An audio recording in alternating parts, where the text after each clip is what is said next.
going to transition to our next presentation. And I'd like to introduce Bridget Sweet, who is the Executive Director of Food Safety at Johnson & Wales College of Food Innovation and Technology.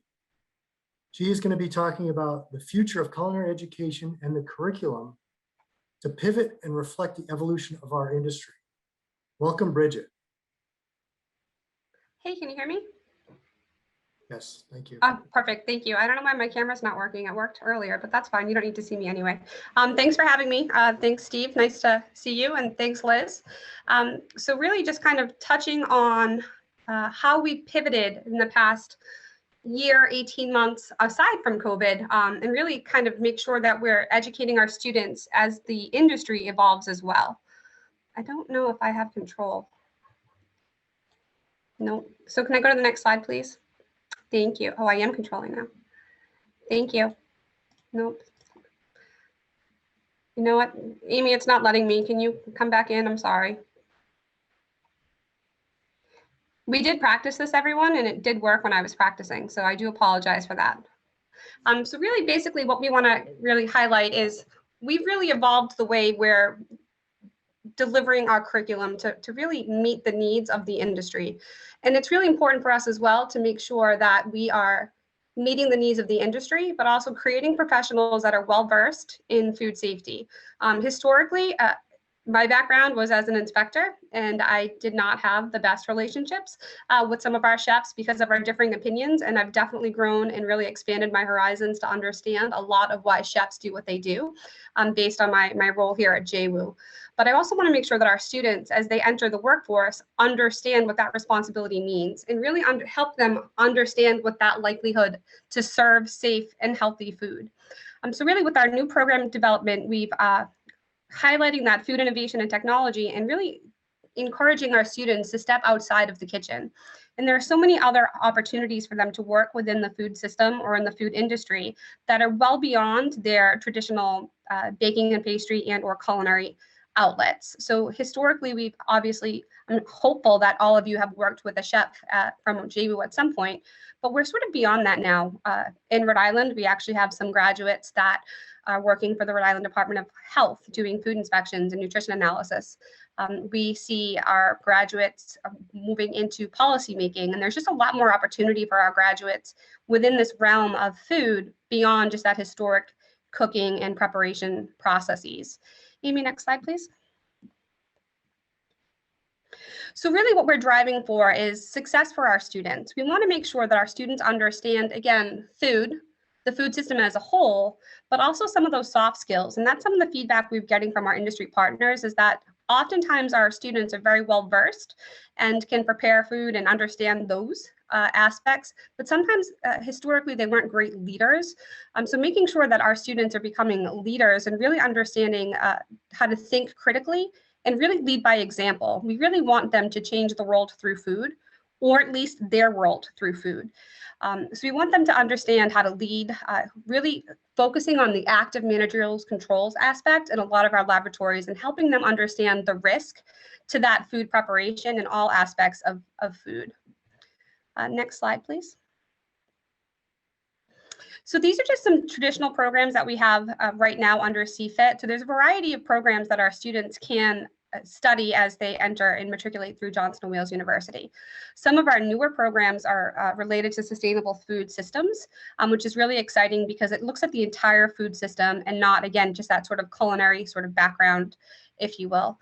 We're definitely expanding a lot in our dietetics and applied nutrition, and we're also expanding in our product development and our culinary science, which is exciting because that's a huge opportunity for our students to really, again, change the world through food. And really helping them understand what else they can be doing besides traditional food handling and preparation. Next slide, please.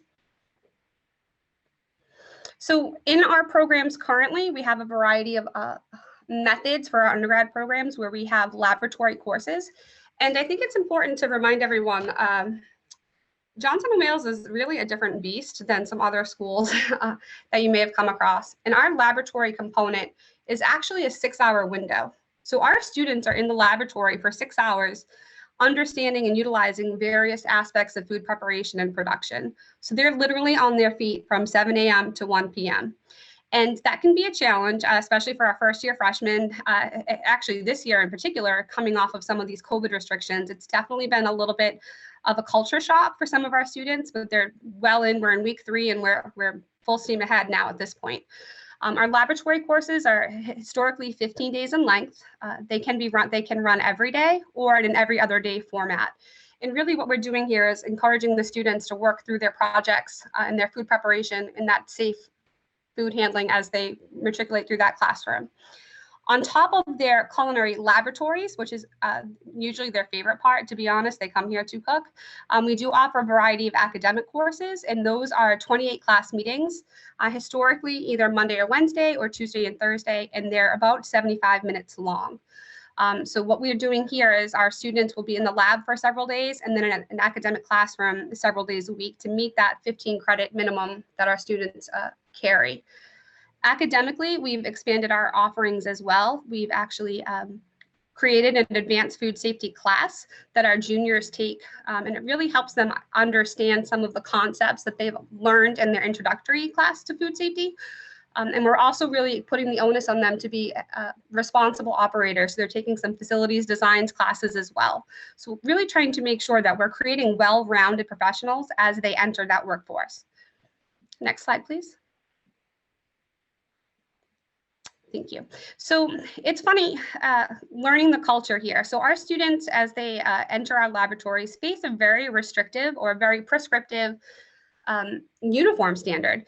And to be honest, that sort of worked to our benefit because our students are so disciplined in these sort of aspects. So they're well prepared to come back when we actually, let me step back for a moment. We were the first school to come back in person. We were actually entered our culinary labs last July 5th. We allowed our students to return to campus and complete their studies. And a lot of that was based on the sort of discipline and culture they've inherited as being a student here. And as we know, COVID's not spread through food, and a lot of our food systems sort of almost control for COVID. So creating some additional physical distancing and additional standards allowed us to return.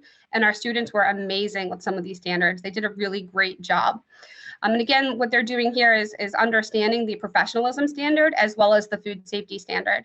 And we're very, very stringent on these standards, again, for that professionalism side, but also to make sure they understand the risks to food safety. One of our most challenging areas in this academic world is the jewelry aspect. So we don't allow any jewelry, and it's definitely a challenge for some of these young adults that have a variety of piercings and they do not want to take them out. So from a food safety perspective, we've seen some students try to sneak in, you know, a piercing under a Band-Aid, et cetera, which is probably worse. So that's some of our more difficult conversations with our students. But again, really helping them understand that professionalism standard, both within the food safety lens, but really in that industrial lens as well. Next slide, please. So learning the culture here is so important to us because we're shaping the future of these professionals, and we want to ensure that they understand proper food handling. And we take students from all over the country with a variety of backgrounds, and many of them may arrive on campus with their food safety manager certification. And sometimes that's great. Sometimes it's a little bit of a disadvantage because they think they already know everything. And I'm sure we've seen that in industry as well. And the challenge here is really understanding and connecting some of the dots to what they may have learned in that food safety manager certification class to the actual practices they're utilizing in that laboratory setting. So really helping them understand and associate what they learned either in their introductory food safety class or through their previous experience with the food safety manager certification. Achieving food safety manager certification is a graduation requirement, so all of our students will have that prior to them exiting any of our programs in the culinary, food innovation and technology. But it's beyond a piece of paper, and we really want them to understand that active managerial control component as well as their responsibilities to handle food safely. And it's evolving. I think, and maybe I'm biased because I'm here, we're doing a better job, and I'm seeing much more retention in our seniors' behaviors compared to when they enter as a freshman. So really helping them identify the risks that they may have observed their previous 3 years and making sure that they're engineering those out so they can make better decisions in the field. Our food allergies are a variety of concerns, both as an educational institution, but also ensuring that our students understand the risk of food allergies within the industry. So we take a variety of approaches here. We're very, very consistent with our allergen statements and consumer advisories on our menus. We actually inspect the students to make sure they're meeting those minimum requirements. And we really, the challenge for allergens in our perspective is the self-care measure as well. We have students that are working in a culinary laboratory with some of these ingredients where they may have an allergen. So having them sort of self-identify and self-care and help them identify the risks as well. We also have a number of our students do complete a food allergen training through the TAP series, which is an online module that they are able to complete in some of our programs as well. Next slide, please. So we're also, as we're sort of changing the way our students experience, culinary arts, we're also ensuring that they have the entire university experience. And as I'm sure you can imagine, the past 18 months have really been anything but the traditional university experience. But it's important to note that our students are exposed to a variety of opportunities to really further their experiential education. Our students study abroad, they do internships all over the world, and they learn their culture of food and those different dynamics, and also bring home some of those values as well. And then they incorporate that into the next class. And it's funny because we hear from some of our students that study abroad about the variation of sort of food safety practices. So just having them, again, rely on what they know and really continue to grow their skill set. In addition, we have what we call Friday Skills Labs. And as we have students matriculate into the different programs, we offer additional classes on Fridays that are optional, not credit-based, but to give the students some additional opportunities for repetitive motion. So if you can imagine coming in as a freshman and never, I don't cook, by the way, coming in as a freshman and having to julienne a vegetable, it's something that takes time and practice. And our 6-hour laboratory may not allow for that. So they're able to come in on Fridays and practice these additional skills. On top of that, food safety is always evaluated and inspected as well. Next slide, please.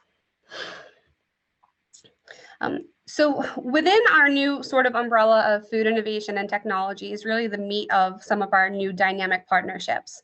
So really exciting that we have a partnership with Ecolab, and we have established the Ecolab Center for Culinary Science, which really is just a strategic partnership to help us build the next generation of food system thinkers. And we have this beautiful laboratory space called the Fiddle, which is the Food Innovation Design Lab, and it's just absolutely, it's gorgeous. Look at some of those hoods there. It's very, very appealing to the eye, but it's also spread out and it shows some of that new equipment that we may see within the industry. Again, better preparing some of our students as they break off into industry. We want to make sure too that through these food systems thinkers, they're not only approaching things from the academic angle in the classroom, that they are actually understanding some of the research behaviors and education that they may need within the industry.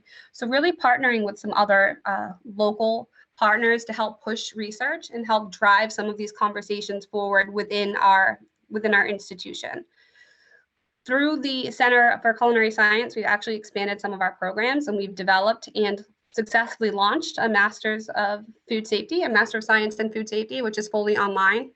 We've also launched the Master's in Science in Food Innovation and Technology. And these programs are really exciting because we do have some opportunities for our undergrads to do a 4+1, so they can complete the MS Fit within 1 year. But it also gives them, again, additional technical and experiential opportunities to help them understand what is happening within the food system. So as we know, the global food system is facing unique and complex challenges as it relates to food production, food security, food-related diseases, food waste, and food literacy. And through this MS Fit program, we're able to create opportunities for our students to really explore some of those in more detail.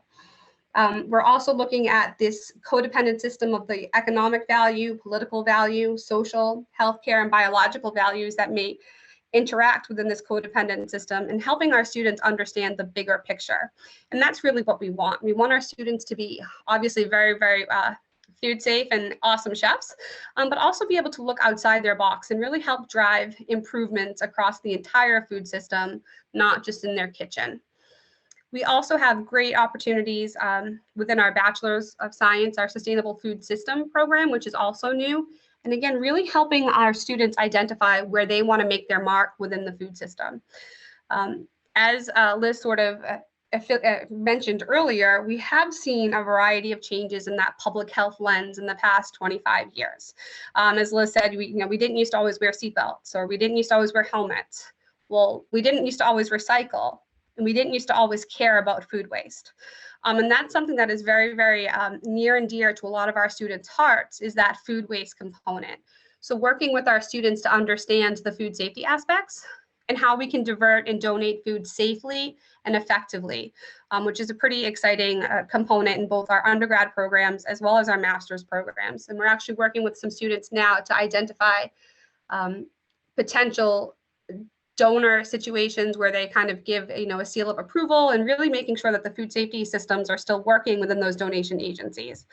So a lot of work done there. And then in addition to sort of our innovative and technological advancements, is that we have this great culinary nutrition and medicine program, Food Plus Health, and really investigating how food can help treat certain diseases, not treat, that's the wrong word, how food can help improve quality of life, social health determinants, et cetera. And we have partnerships with Brown University, where our chefs will work with some of those students to help them understand some of the value of that food, as well as sort of the cultural and healthful value of that food. Within our infrastructure, we have a huge improvement with some of our kitchen equipment. So we have partners with Rationale as well as Vitamix, where they come out to our university, both here and in Charlotte, and they'll do demonstrations and help our students identify the current edge or the most leading technology in that field. Our Rationale ovens are amazing. They're A, beautiful, B, pretty easy to clean, which makes me happy. And they do have some temperature logging capacities and some data logging capacities, which is really helpful when we're teaching the advanced food safety concept, so that students understand what else may be considered within a HACCP plan. We also have a variety of laboratory equipment to help with some of our product development and our food analysis courses. We also have some food ingredient technology courses, and we have a beautiful water activity and pH meter, again, to help us link some of these tangible skills they're learning into that field of public health and food safety. Next slide, please.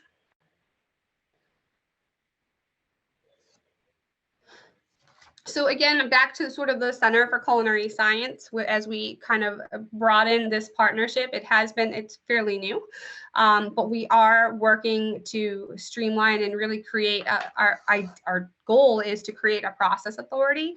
So we've actually had a job position open for the Ecolab Center Director, and really have someone come in and be able to help the university achieve process authority standard. With the specialization in acid and acidified foods. The hope is to continue to collaborate with some of our regional partnerships and other food incubators, such as Hope in Maine, which is local here in Rhode Island, and really help to ensure a pipeline of entrepreneurs, as well as creating and crafting a fee-based schedule process service. And through that utilization of fee-based services, incorporate our students into that dynamic. So it's not just a center for professionals, but also the students have that hands-on experience as to how to identify some of these services and how to actually incorporate some of these services as they progress through their careers and their academic aspects. We also are initiating, under our umbrella here, is the Johnson & Wales University JVU Food Systems Faculty Research Fellow Program. So really putting a lot more emphasis on scholarship and development and research from our faculty edge, as well as through our student focus. So we're in the process of submitting a variety of proposals to conduct year-long research projects solving a specific food system problem. One that have been identified right now as a sub-awardee is through food waste.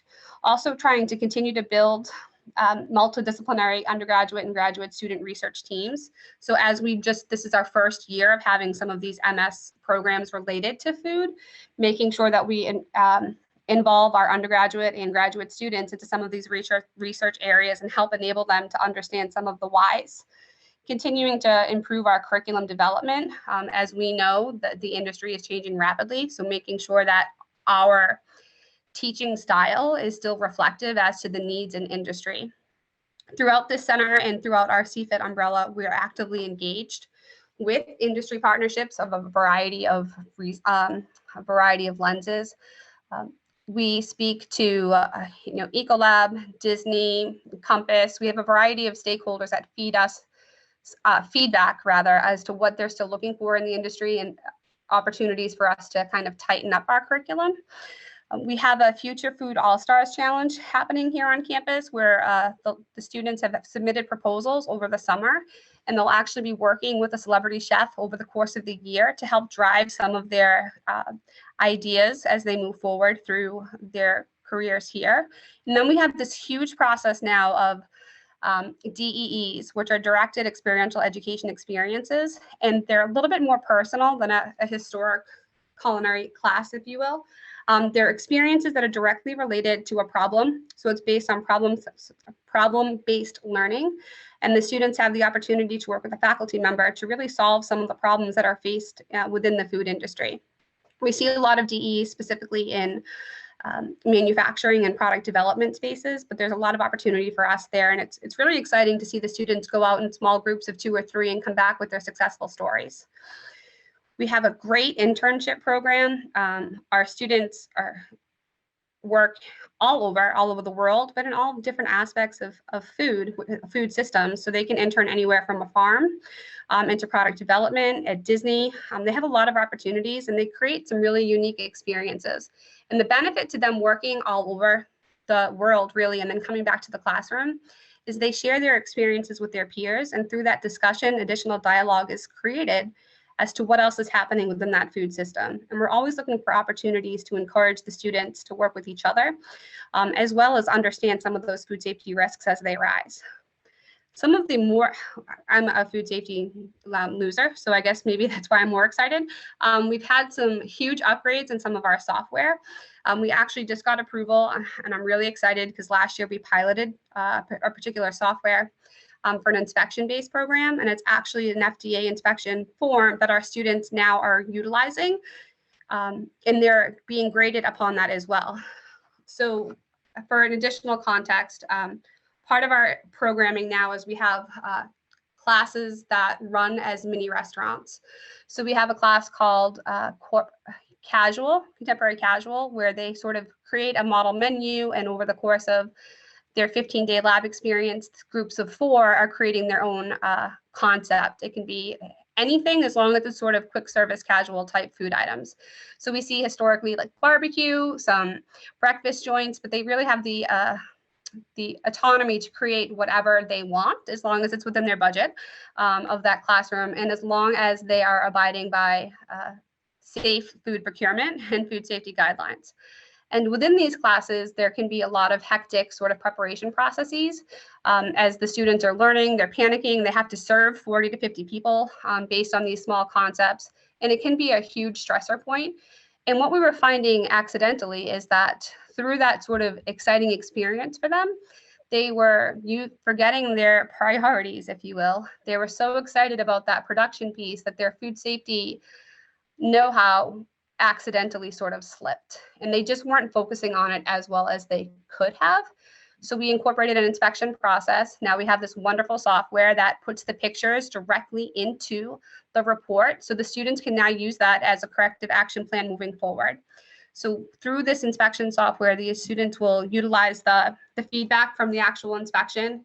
They'll look at some of the corrective actions, and they're actually graded based on how they fix those problems in the future.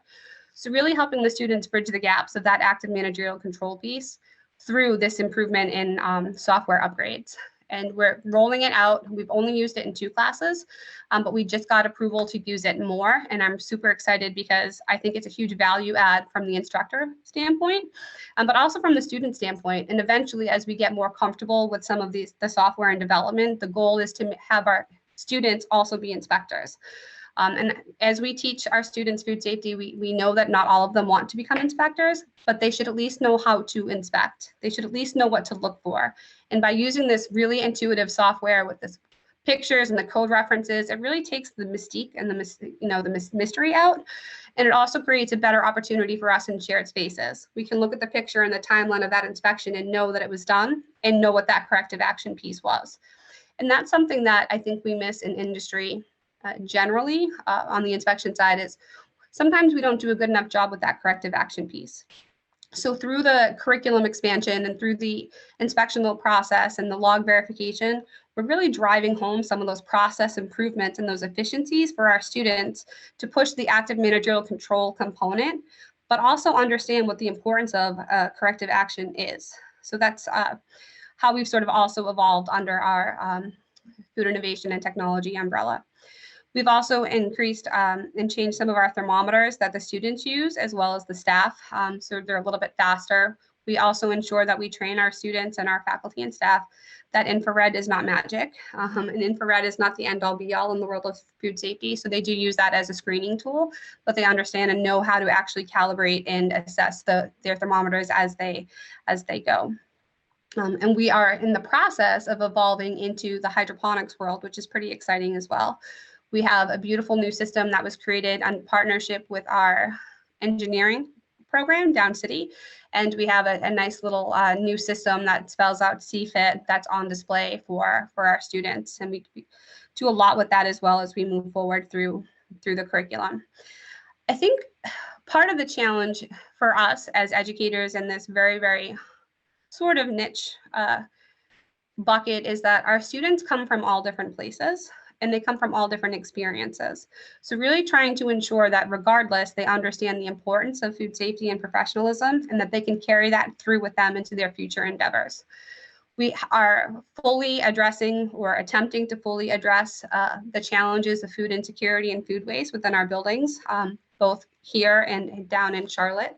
There's a lot of opportunity for food waste, and we do get a lot of questions, and we're continuing to evolve as the technology evolves. But we do have a partnership with a pig farmer. We do a lot of composting. So the big joke here is that we have the best fed pigs in Rhode Island, but doesn't always send a good message to some of our students if we're composting a great deal. And we try to step back and explain the entire process to the students, because sometimes the food that we prepare, because we're learning, is not necessarily ideal, or if it's a period of lab of 6 hours, it may have been in the temperature danger zone and we can't recoup that food. So we do have to, in fact, put it into the food waste bucket. Through that food waste bucket program, though, we started to really get a little bit more analytical and utilize scales to start weighing the compost buckets, the pig buckets, to see what we can do, and really dialing back into that source reduction piece with all of our stakeholders. So all of our faculty and all of our students are well aware of that source reduction piece and really trying to utilize the food in full.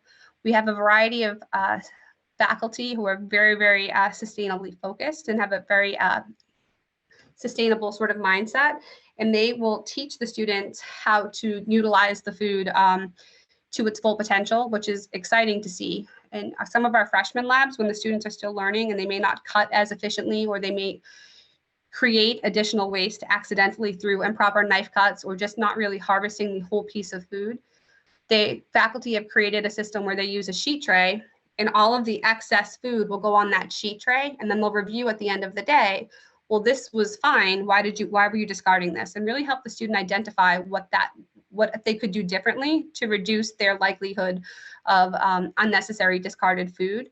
And then we speak to the dollar item.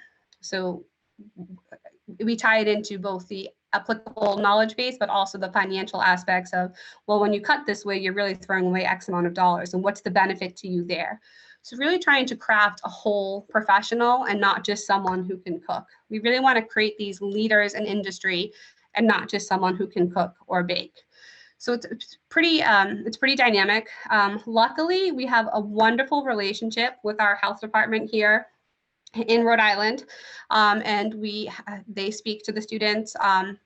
We'll have them in through tours, or one of our graduates will actually come in and speak to the advanced food safety class and try to highlight some of the common mistakes she made as she first entered the industry, and now her knowledge has changed now that she's an inspector. So we have a lot of partnerships in that area as well, and really just want to continue driving this information forward. It's so important to us that our students do the right thing, not just food safety wise, but really occupationally and just culturally, having some of that cultural value as well.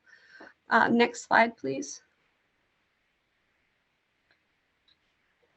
Part of our new umbrella under the Seafit umbrella is this creation of the Seafit Symposium.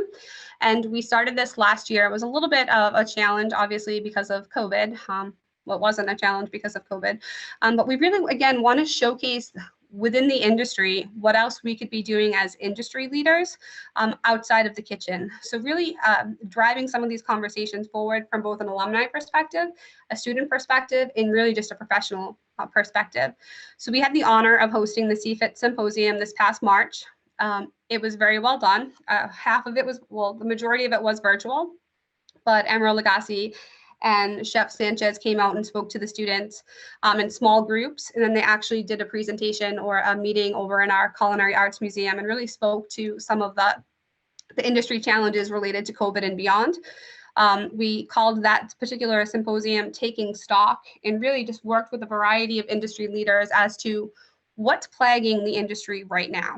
And it was our students were able to participate, listen, and ask questions, but really trying to bring the industry into the classroom and helping the students understand what else they may be facing. So outside of food safety, there are a variety of political pressures or cultural pressures within the food industry. We're seeing labor shortages. We're seeing so many other challenges, and really helping the student look at that beyond the lens of just one classroom, and hearing from other professionals has really broadened some of their scope. We're in the process of planning for the 2022 Seafit Symposium, and I'd love to have you talk if you want to come visit us. We will be speaking to food safety trends both now and beyond, but also some different types of focal areas. Our wine and hospitality program will also have some speakers, but really just trying to figure out what's driving the industry and incorporating those small changes that are impacting the industry and bring them back to our students so that our students are so well prepared to go on to their next task. We are very, very lucky that we have great partnerships with some of our industry professionals. As I mentioned earlier, we do bring, before COVID, we brought in a variety of guest speakers from a variety of different avenues, and we're happy that we're able to start bringing guests back onto campus to be able to present to our classes. We take these presentations very seriously. We want our students, again, to understand the journey of a chef. And I'm sure some of you know that working in the kitchen is it's not always easy, and it's not always rainbows and not always smiles, but they take a lot of pride in that. So we want to make sure that if they are having a down day or they're feeling a little bit overwhelmed, that they have these other resources to look up to and really support these individuals as a student, but also as young professionals as they traverse through industry. Some of the more, again, it's my food safety geek side, but I love bringing in other inspectors, whether they're from Rhode Island or Massachusetts, or other industry professionals, and helping them sort of engage in some of that dialogue as well with the inspection process. And we're really working with all of our students to really understand food safety beyond them. So I know we had Frank Yana speak yesterday. I forget what day it is, but I know he spoke recently here at this conference. And I actually had the pleasure of having him as a professor when I was getting my master's in food safety. And we use a lot of those practices and principles in our classes as a direct result of that. So reminding them of these small little things that, when you shine the light on food safety, or when you're really looking at the problem, it sounds crazy to say 48 million people a year become sick from foodborne illness. But when you bring it down to the power of one, people listen. We've changed some of our delivery methods to make sure that they're watching some of the videos from the foodborne illness videos that either the FDA or Stop Foodborne Illness has presented, because again, it crafts a different picture. When you're reading a book or you're taking an exam, it's easy to kind of take the personality or the personal situation out of it. But now we're really making sure that front and center, that they understand that there are risks. Through the inspection process, we also have enforcement. So if the food really has not been prepared safely, they lose credit and the food does get discarded. So there are mechanisms to help them, again, identify some of those gaps and learn from better behavior. We do have one class, mine, where we do things wrong on purpose. I want them to see how blatantly obvious it is when you make as Liz mentioned earlier, a bare hand contact.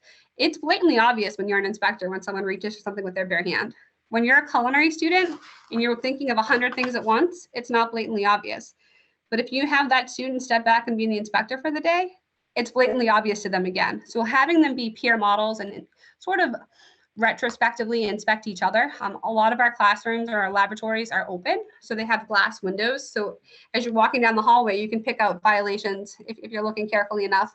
And the goal here is to make sure that not only are we addressing the violation, but we're educating as to the why and how it happened. And that's something that I think we need to continuously improve upon, because it's hard sometimes for an 18-year-old to understand why that's a risk. So figuring out a method of communication that's not scary. I don't want to be the food safety Nazi. You know, sometimes they laugh at me when I come in with my lab coat or my thermometer, and some of the students do get scared, and that's not the perspective we ever want. We want food safety to be a priority, but we also want them to learn and understand and how to be better. And that's really what we're looking for, is that continuous improvement aspect. Next slide, please. So this is just sort of a little, a shameless plug, I guess. So part of what I had referenced earlier was some of our classrooms that are like mini restaurants. And what they have to do is really cater and get their own guests. So they have to create some Instagram posts and some menus and share that in the social media within the campus community. And they have to solicit guests because they have to make sure they serve X amount of students. But these, through our Instagram page, our students also get to showcase all the beautiful things that they have made. And it really is a source of pride for them as they traverse through their time here. On top of that, it's important for them as they are creating their portfolio and their resume as they want to head out into industry and or internships. The food here is always beautiful. It is amazing, some of the things that these students can craft and create. One of my favorite days for some of this information sharing is when we partner with a local farm and they bring in a whole pig, and they fabricate the whole pig, and the students again are understanding the resources behind that, how to properly break that down, how to ensure food safety, as well as a full sustainability, full use of that product. But we are definitely, we're so proud of these students as they progress through, and we want to make sure that they are serving beautiful yet healthy food. Next slide, please. So just again, kind of like a wrap up. I talk really fast, I'm sorry. But we definitely, it's such a great experience to work here and have partners with regulatory as well as industry, and then really see how some of the students connect the dots through their time here, their 4 years here, or when they come back to us as alumni, or when they come back to us as students in the Masters of Science in Food Safety. I have the privilege of teaching in that class right now and hearing some of the successes and some of their experiences and how they're able to utilize what they learned here as a 4-year student and what they're learning from some of their other practices in the MS program in food safety is just so heartwarming and really inspiring. We continue to have dialogue with our students. We have, an open door policy. We want our students to feel safe and supported in all aspects, but also, in all realms of food. So some of the other college challenges that we face within our experiences is really food insecurity and food waste and food loss, and really helping our students that may need additional supports. We try to loop them back into some of our programs so they can dine somewhere else within our umbrella outlet. So that is Johnson on Wheels as we sort of continue to pivot our programs all related to food. We have some great things coming down the line with some USDA grants. We're actively involved in the Rhode Island Food Policy Council. So we're really looking to really change the entire food system, one bite at a time. Our culinary partnerships are awesome. We have students that work directly with Children's Hospital to do menu development so that some of the menu items are palatable, but also nutrient dense to really create a better food experience for the students. And we've also expanded some of our programming into the online world outside of the MS program. We have wonderful videos of that we're using with partners right in industry. So training, some of our chefs have done beautiful videos with food safety, training for different partners such as Chipotle and Disney, etc. So we really want to provide the best experience as possible for our students with that baseline, that minimum goal of being above and beyond in food safety. And we take it very seriously, especially because I've been here 6 years. So a couple years ago, I was at like a CFP or a conference, I think, and someone made a comment to me that JVU graduates were not awesome when it came to food safety. And I took that very seriously because that's not what I want. And I want our students to be great cooks, great bakers, great educators, whatever they decide to be. But I want them to be safe at all times and really practice food safety, not just in the kitchens here, but when they leave here and beyond. So thanks for having me. Thank you so much, Bridget. That you covered a lot of material. Really, really interesting presentation. Appreciated it. We do have some questions in the chat, and Mary's going to keep me honest here, but let's try to get at some of these questions. The first one is, does your lab do product assessments?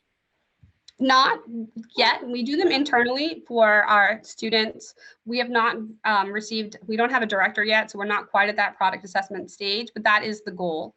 And we're actually in the process, hopefully, of bringing someone on board. So at the beginning of the year, that's going to be really a primary goal because we have no idea, really. I mean, we're sending food out to everywhere but kind of this regional little bubble. So we want to really partner with all of our industry partners as well as our students and have that PA process conducted here. Thank you. Another question we have is, do students ever come back and provide where there was a gap once they graduate school and get into workforce related to food safety / inspections? Actually, they do. And I don't know how long that's been going on. As I indicated, I've only been with the university just 6 years, actually, I think this week. But they do. And 3 or 4 years ago, when we incorporated the advanced food safety class, I have the pleasure of teaching it directly. So I think having that interaction with that swath of juniors created a little bit more of a communication piece. But they do let us know what the gaps are or what the perceived gaps are. And I have a great department chair, Dr. Ted McCall, who also works closely with the students in the program. And they'll reach back out to both of us and let us know what they've seen. It's actually kind of funny because the first week of classes, we talk about where the students have worked over the summer, because all of our students, for the most part, still work in the industry. We only have classes Monday through Thursday. And I think one of the most, my favorite part of this course that I'm teaching right now is they come back every Monday with a different horror story of what they saw in the industry. And my answer back is always, well, what are you going to do differently when you graduate? When you're the person in charge, how are you going to make sure that doesn't happen? And having some of that dialogue, I think, is probably more important than some of the quizzes we administer, but really helping them understand it's so easy to point out a problem. But how are they going to fix it? And when they're out of here in 2 years, how are they going to make that better? How are they going to create these onboarding training programs, these food safety baselines that in the classroom, sometimes they're really easy to manipulate, they're really easy to create when it's kind of black and white, there are no competing priorities. But once you walk up these doors and you've got 30 customers, how does your perspective change on food safety? So trying to teach them to always have that lens, that food safety lens is really important. And we do hear back from a lot of them. Obviously not so much this past year because we haven't had a lot of visitors, but we're opening back up and I'm confident that they'll continue to pop through.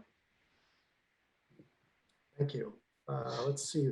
Before I go to the next question, I encourage you to take a look at the comments. We have great program and experience for your students. Awesome. Plenty of thank yous.